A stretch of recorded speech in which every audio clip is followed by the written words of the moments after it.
Madam Chair, The Honorable Jokno. there's still one more pending incident, I believe, that pertains to the petition that this representation filed with the House, which was referred last Wednesday to the committee. This is a petition under Section 8 of the Rules on Impeachment, which provides that the House may, upon proper petition, provide adequate protection to a complainant or witness if it is shown that the personal safety of the witness is in jeopardy because of participating in the impeachment proceeding.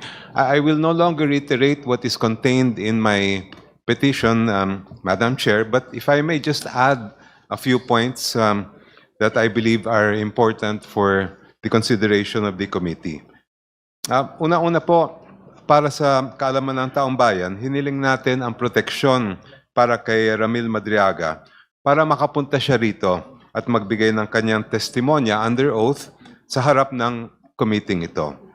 Standard po ito sa sinumang saksi, pero mas mahalaga ito dahil may mga direktang ulat na galing mismo kay Ginoong Madriaga na may panganib sa kanyang buhay.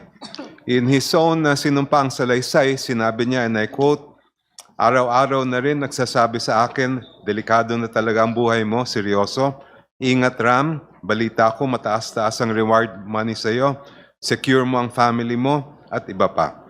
Sa loob ko ay nakakaramdam ako ng sobrang takot. Ang takot na yon ay hindi lang sa sarili ko, kundi pati sa aking pamilya.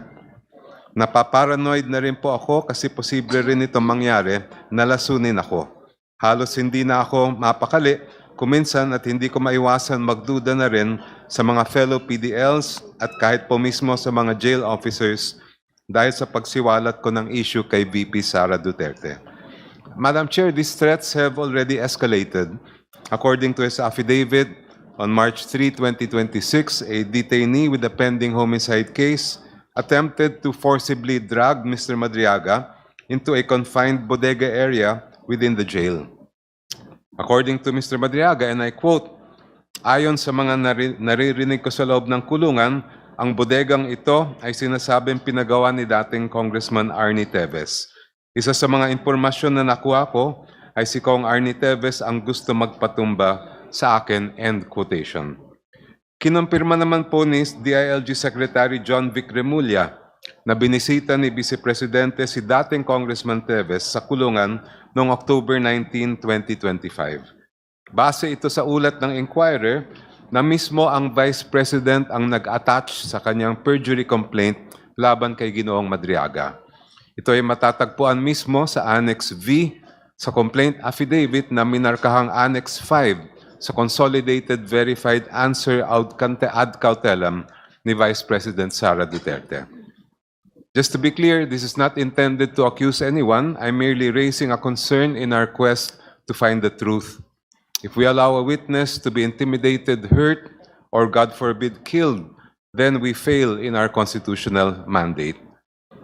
In terms of what kind of adequate protection I believe would be necessary, I believe that would entail three things, Madam Chair. Number one, that the security for the witness be beefed up, particularly by the National Bureau of Investigation.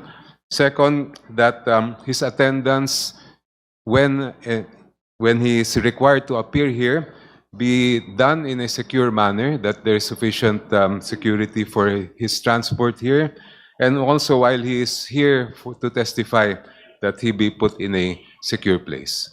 Thank you, Madam Chair.